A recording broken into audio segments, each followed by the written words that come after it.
As American President John F. Kennedy once said, ask not what your country can do for you, but what you can do for your country.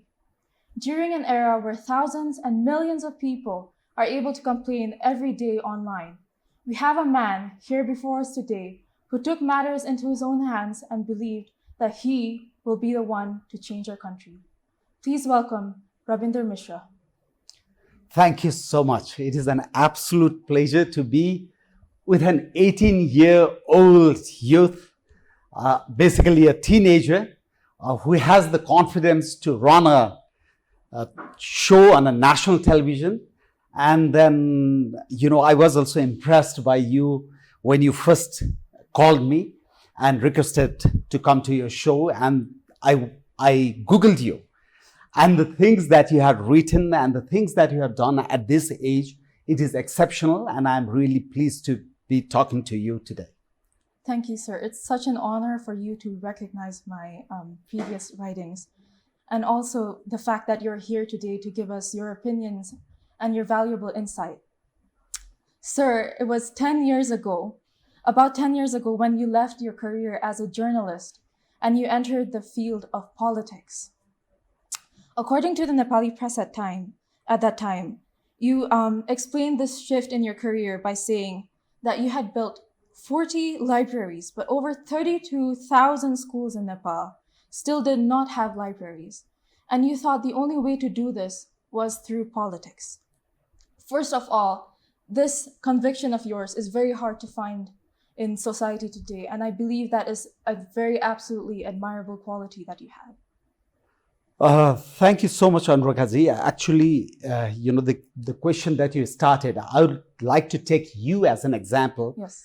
And then try to explain what inspired me to get into politics, though I have not been successful in what I'm trying to do so far. It's been 7 years, by the way, not 10 years. Oh. I left the BBC in 2017. Yes. As I said earlier, for an 18-year-old youth, to have an articulation like yours, the persistence that you showed while when you made a call to me, and then I said, let's hold it for a while, and then I'd really want to see some of your episodes, then I would like to come. Then again, you called me, and you're really persistent. And that kind of confidence, that kind of articulation, the knowledge that you have demonstrated at this age is all about the education that you had. You went to some of the best schools in Nepal, right? Yes. And how many youths like yourself, or how many children like yourself can go to this kind of schools? Nearly 80% of the Nepali students, 75 to 80% of the Nepali students, they go to government schools. And the condition of the government schools are really, really pathetic. 70% of the students who do their SLC previously and SEE nowadays, yes, get really low grades. In the last SEE results, 52% of the students, around 50% of the students failed. Yes, they were ungraded. Yeah. Yes. But then nearly around 70% of them would get really low grades. Now, compare yourself with the students who come from far away villages from government schools. Will they have a confidence like yours? Will they have the, articulation like yours? Will they have the language skill like yours? They won't. They won't. And that all boils down to good education. That's why when back in 2017, I got into politics, one thing that really pushed me into it was the first thing, I myself went to some of the, I hope, my schools wouldn't take it as an offense. I went to schools in Doti and Darchula in the far west of Nepal. We literally sat on mattresses. There were no desk, no bench. And then textbooks we used to get in 5-6 months' time. I still remember my English teachers pronouncing castle as castle. And I don't blame them.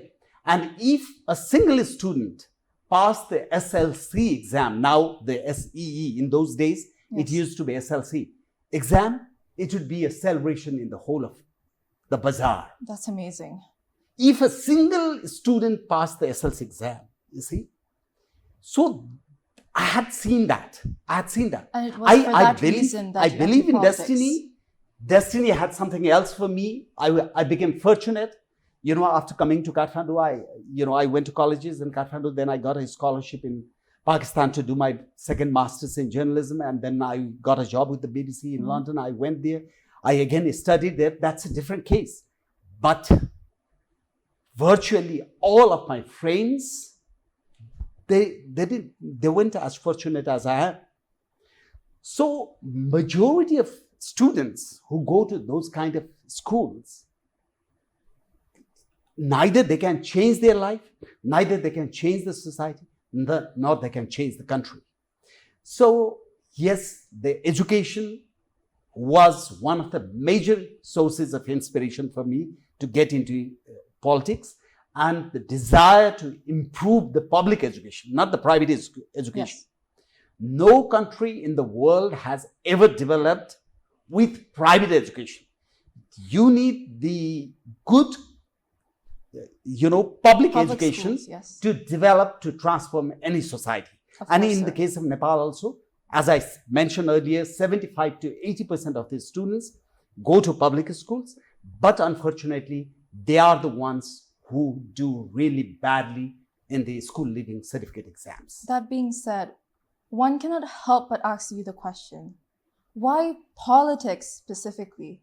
Because as you know, many people say politics is a dirty game. People lose the track of their goals when you go into politics.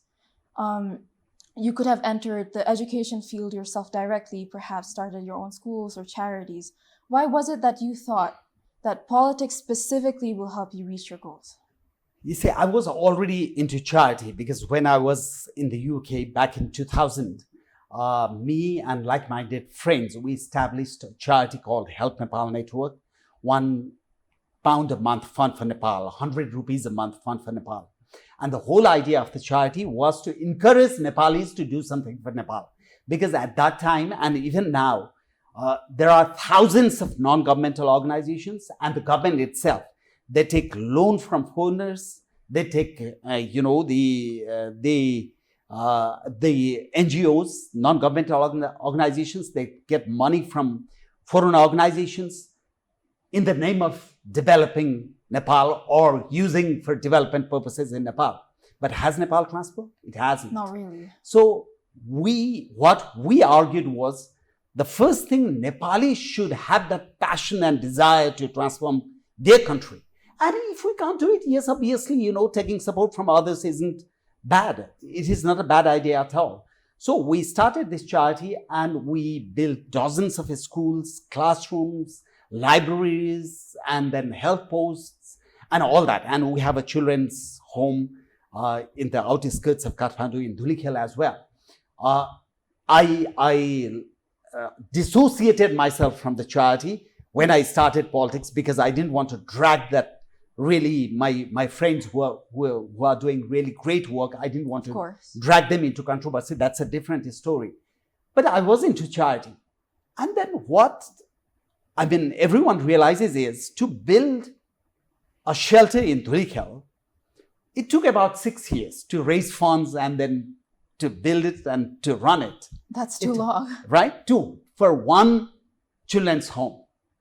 You are in politics, and if you are honest, if you have that desire for transformation, and if you are, able, with a single signature, you can build 77 children's home in 77 districts with a single signature. And that is a must. One has to do it. Yes. The government, the state is not about helping the rich and who have enough. Of course, sir. Yes, they need support as well. But you need a state for those who have nothing. I completely agree. Right? Yes. And then there are people in Nepal in far, remote places and in the southern plains as well, in villages you go, the situation is pathetic. That's why the whole idea was, yes, we will get into politics, we will run this country and we'll transform things. That was the determination and passion. Unfortunately, the past two elections, I lost by very thin margins both the times. The second time, only with 125 votes. Again, that is a different story. So Yes. please. Well, aside from the education system, you have also voiced your advocacy for the monarchy. You have argued that the monarchy is essential for Nepal's prosperity. In one of your books, you actually mentioned that if you look back at the history of Nepal, the historical mistakes, and the future challenges that our country may face, we have no choice but to look back at Prithviraj Shah. This is a sentiment that people from my generation personally cannot fully comprehend, mainly because we never grew up with a king. We never grew up with a proper monarchy. So to the youths today who didn't grow up with a monarchy, what was it that you saw as someone who grew up with a monarchy that has shaped your views today? You see, it is not about growing up with the monarchy. It is about the knowledge of history, which is really weak among the youths in the Nepali society, because we are not taught history in an objective manner. And if a society doesn't study history objectively, they can't take the right decisions for the future. About the monarchy, when you think about the country, you have to think about 30 years down the line, 50 years down the line. Yes, of course. You have to think about the next generation. Politics should not be done for yourself, for your generation. Obviously, it is done for the present time. For the present time as well. But if you do it for the present time, for the future time, the present obviously gains something. Yes.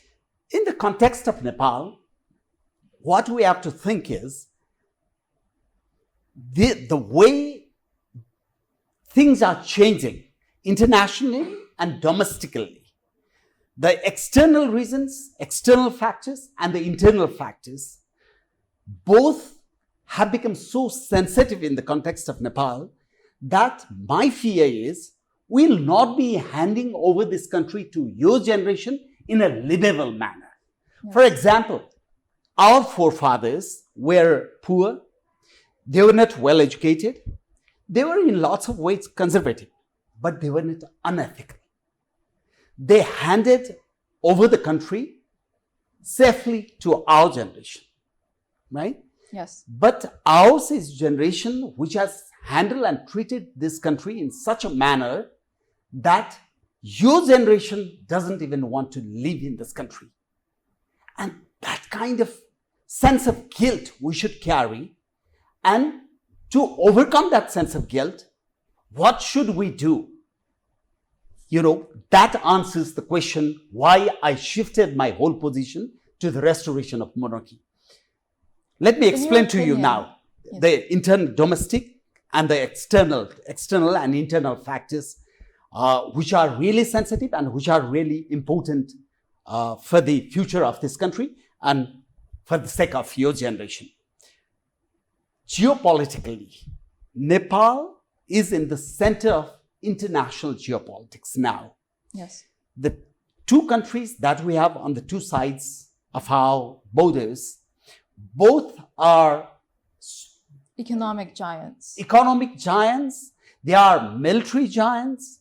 Technologically, they are, among the best. Yes. Geographically, they are some of the biggest.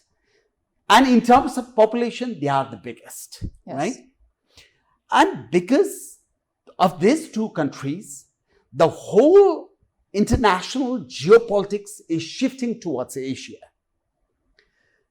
because of China and because of India, right? And geopolitics is something so serious that if you don't take it seriously as a nation, you can fall into serious crisis like Ukraine has fallen into serious crisis now. Yes. Did the Ukrainians want that war? They did. Of course not. It was all about geopolitics. Yes. Libya, they killed Colonel Gaddafi. But after that, it is on the verge of splitting into two countries. Syria, Yemen, you go and name it. Iran, what's happening in Palestine now? It is not the Palestinians or Israelis, general Palestinians or general Israelis who wanted that war. It was all about geopolitics. So geopolitics should make you think about what's going to happen to your country 20 years down the line, 30 years down the line. In your opinion, in such a place that Nepal is currently, what type of monarchy should exist in our country if we are to bring it back? Well, we'll come to that issue slightly later, okay? Yes. So because of, changing international geopolitics, now people have started, political scientists have started talking about the West versus the rest. West means in the political sense, not in the geographical sense. It is about Europe and America, these developed countries being together. And the rest is about the global South, which has 6 billion population. And out of 6 billion population, about 3 billion population live on the two sides of our border. So these two countries represent the rest, the global South. Yes. And because they are the superpower in the making, the whole attention has shifted towards this. And we are sandwiched in between, right? Because we are sandwiched in between, the sensitivities are always very high. That is one aspect. The other aspect is the domestic factors. Domestically, we are diverse ethnically, we are diverse linguistically, geographically, and in terms of religion, now because of the rate of conversion, which is the highest in the world, in terms of religion also, the society is becoming very serious. When these two factors are combined together, the geopolitical external factor and the domestic factors, and on top of that, our state is very, very weak. The state is very, very corrupt. And all these things put together, we make a very vulnerable nation. We make a very vulnerable country. To avoid vulnerability, we need the monarchy. To avoid vulnerability, both geopolitically and internally, we need an institution which is above politics. Yes. And the monarchy, institution of monarchy, yes, it may have flaws. I have said it in different interviews that, there were problems with the monarchy in Luxembourg, in Belgium, in the UK, in Spain. Yes, we'll have problems as well. But it is the duty of the people to save the institution, which is important for the future and for the long-term interest of the country. That is how the institution. The main idea of concern about the monarchy is, will it be authoritarian or constitutional? No, the thing is, in history, for example, let's say the Russian Revolution, it happened because the monarchy was the bourgeoisie, as Marxists would call it. They had all of the wealth in the country, and so the poor people and the proletariat, the middle class, all of them suffered while the bourgeoisie got to party, and therefore there was a revolution there. Similarly, in France, the French Revolution, a famous chapter in history, we learned that once again, the bourgeoisie, they had control over everything, and therefore there was an uprising. There is certain fear amongst the youth today that if we have a monarchy today in the modern world, we will have the same sort of class divide from the past come back over here. You studied history and you mentioned about the French monarchy and Russian monarchy. That's absolutely fine. Those days of those kind of monarchy has gone from the entire world. You won't find those kind of monarchies anywhere in the world. It's usually constitutional now. Yes, in the Gulf region, there are absolute monarchies. But then, virtually all of them are very well developed, having some of the highest per capita income in the world. They are a different set of monarchies. where, I mean, even the West doesn't want to interfere because they fear that if you try to remove monarchies in those countries, there will be a kind of massive anarchy there. So they don't talk about it. But rest of the other monarchies, the Scandinavian monarchies, the British monarchy, the Spanish monarchy, Japanese monarchy, Yes. all of them are constitutional monarchies. And what we are advocating in Nepal is the constitutional restoration of the constitutional monarchy, not absolute monarchy at all.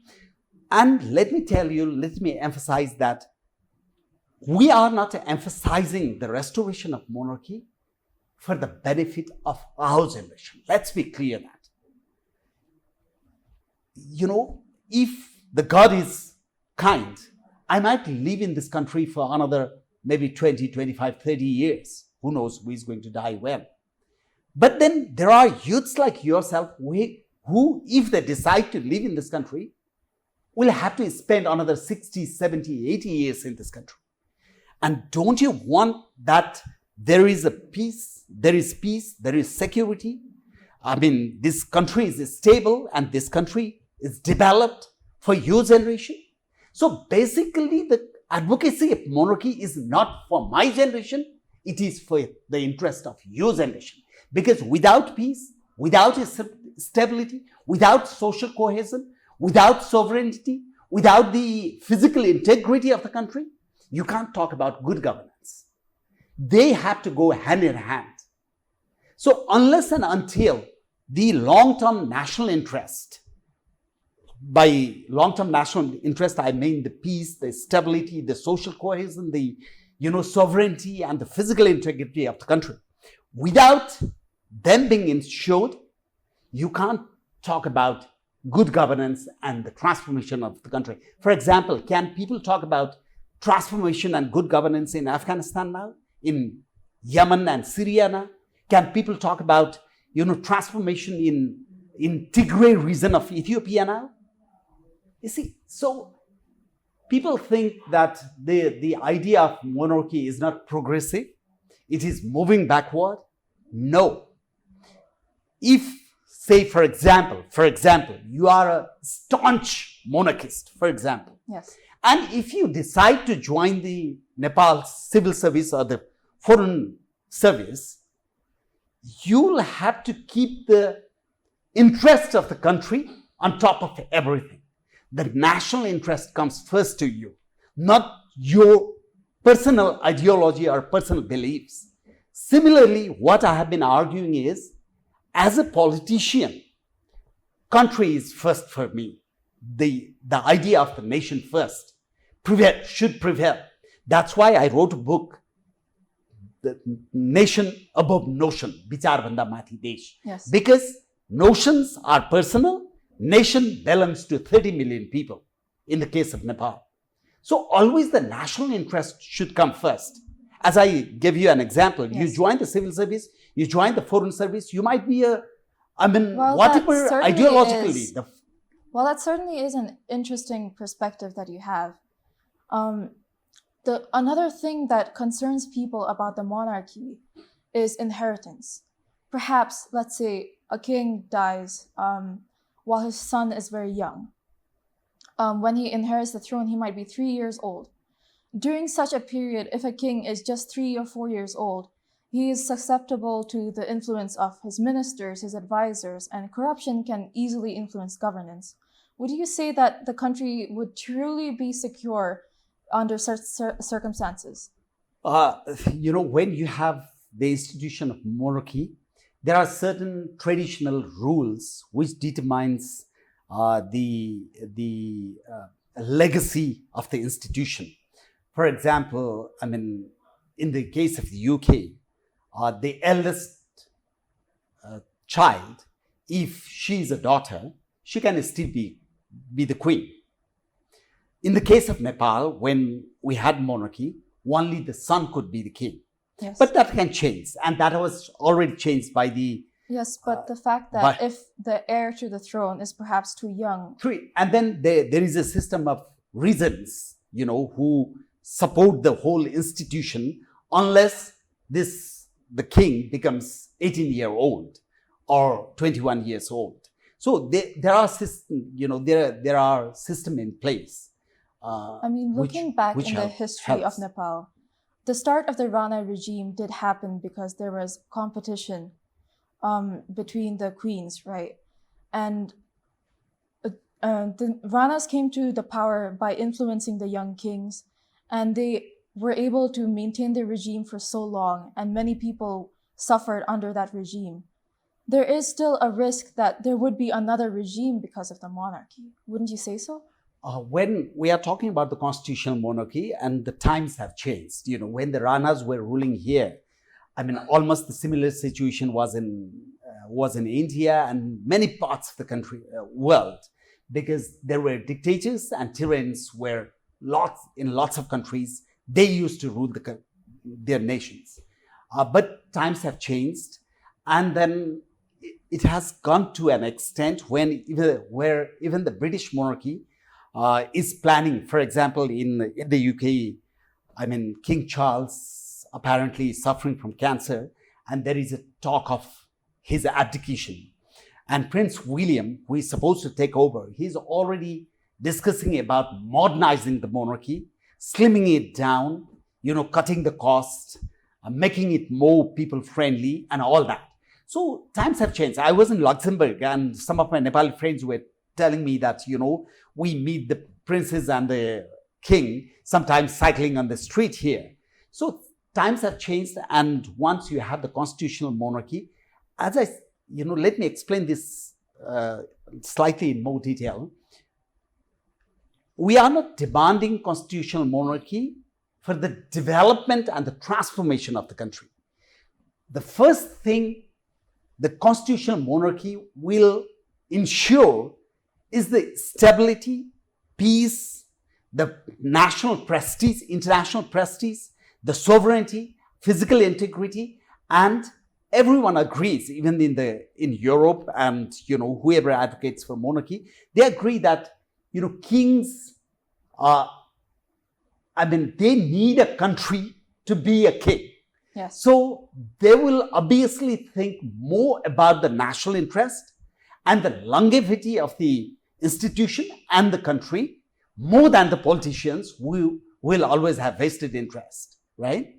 So once those things are ensured, then the governance, good governance can be, we can talk about the good governance as well. But if the country is constantly unstable. Well, that is certainly an intriguing aspect of the monarchy. I would also like to ask you about the certain statement you had made. Right. You said that Nepal needs to be a Hindu kingdom and not just a Hindu nation. You advocate for Hinduism over just the monarchy itself. As you know, secularization, the decline in religion in our nation is pretty high. Nepal is now a secular nation. Yet during this time, you say that you advocate for a Hindu kingdom. I would like to ask you, if, let's say, we declare Nepal to be a proper Hindu country, what will happen to the minorities, like the Muslims, the Christians, the Buddhists in our countries? When we declare ourselves to be a Hindu kingdom, wouldn't we be putting the safety of these minorities at risk? Because when specifically religion itself is intermingled with politics and with the king, even more so, wouldn't that negatively impact the minority groups in our country? Not at all. Again, if your generation was educated properly in history, probably this kind of narrative wouldn't have been built. When Nepal was a Hindu kingdom, the minorities, did they ever complain? No, they didn't. When the People's Revolution happened in 2006, was there a demand for a secular state? There wasn't. When the movement in the Tarai, in Madhes happened, Was there a demand for secularism? No, not at all. Yes.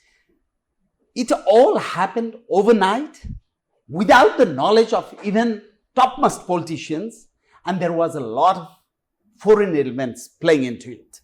Now what's happened is the conversion rate is one of the highest, not one of the highest, actually some of the reports say that it is the highest in the world into Christianity. That's certainly interesting. Okay, religion, I mean, it is your personal choice. Yes. But when, there is a conversion campaign going on, giving all the,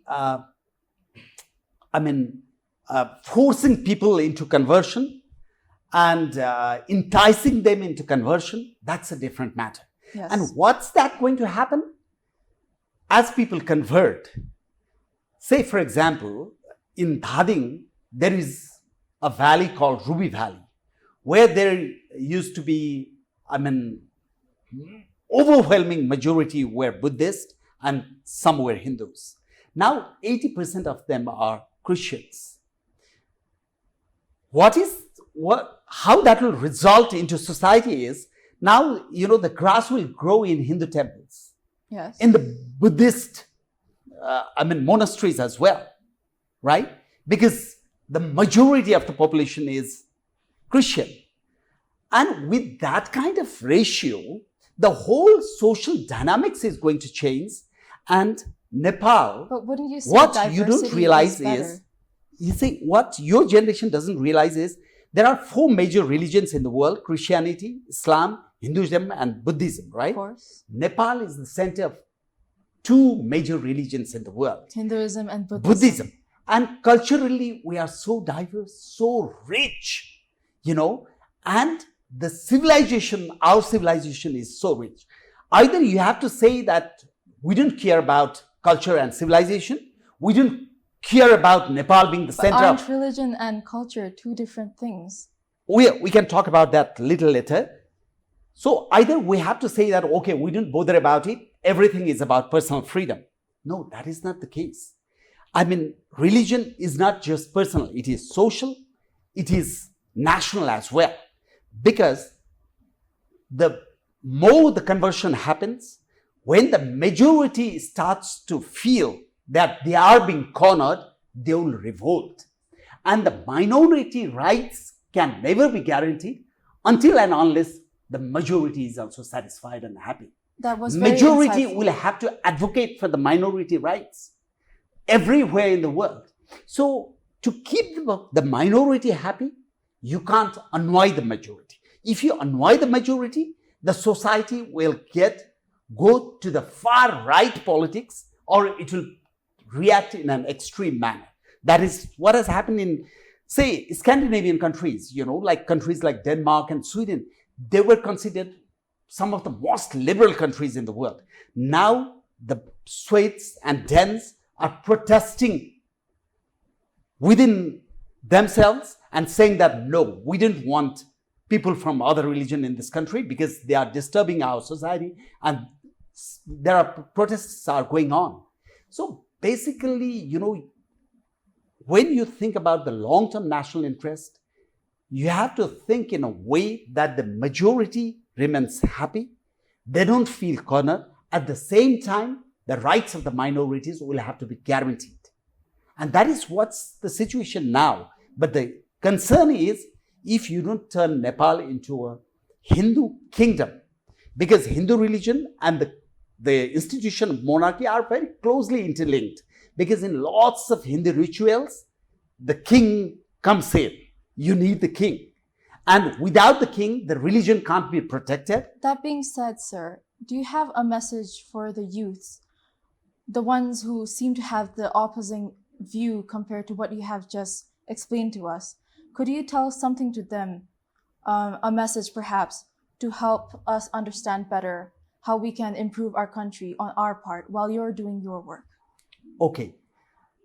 The majority of the population in Nepal, they are youths, and the median age in Nepal is about 22, 23. So for this thing, it is more important for your generation to understand rather than my generation, right? What I would like to tell you and to your generation is, tomorrow, if you don't want to live in this country, and lots of youths with good education don't want to live in this country. I had a friend's daughter my friend is very rich. She went to one of the best schools in Kathmandu, and she was telling me that the day I went to take the no objection letter to go abroad for her further studies, I decided that I'm going to live in this country. You see, that is something very worrying. So my point is, to make this country livable, this country has to be peaceful. This country needs a social cohesion. And that starts from us. That starts from the understanding of the agendas that we are advocating. And this country needs good governance. This country needs, more employment will have to be created and all these things, right? For that to happen, the two things, the institution of monarchy, the restoration of the Hindu kingdom, and the advocacy for good governance should go together. If you start to argue against the institution of monarchy, there is a danger that this country is going to be in serious crisis because of the reasons that I explained earlier, both the geopolitical external reasons and the internal reasons combined together, and we'll reach a point where no one will be able to manage this country. Even now, it's been so difficult. Can you imagine? We had 24 chief ministers in 21 months and 255 ministers. Yes. How are you going to give good governance in the constitution that we have now? It has to be overhauled, you can't just amend bits and pieces of it. It will not work that way. Sir. It has to be overhauled. We have to agree on a new understanding where the monarchy will be included as well. And then we have to rewrite the constitution in such a way that we don't make the mistakes that we have made in the past, and we ensure that certain things for good governance, like changing the provision of the election, at the same time completely banning the trade unions of the government employees. We should discourage trade unions of the professionals like doctors and engineers and professors and teachers. And then we have to ensure that there will be no interference in the appointment of judges and chief judges. Yes. And then the constitutional bodies, members of the constitutional bodies. We have to ensure these things. Without ensuring these things, we'll never get good governance, whoever comes. What can we as youths do to help our country, even if, let's say, we oppose your views? You oppose the views that I have been expressing now, or the agendas that we are advocating now.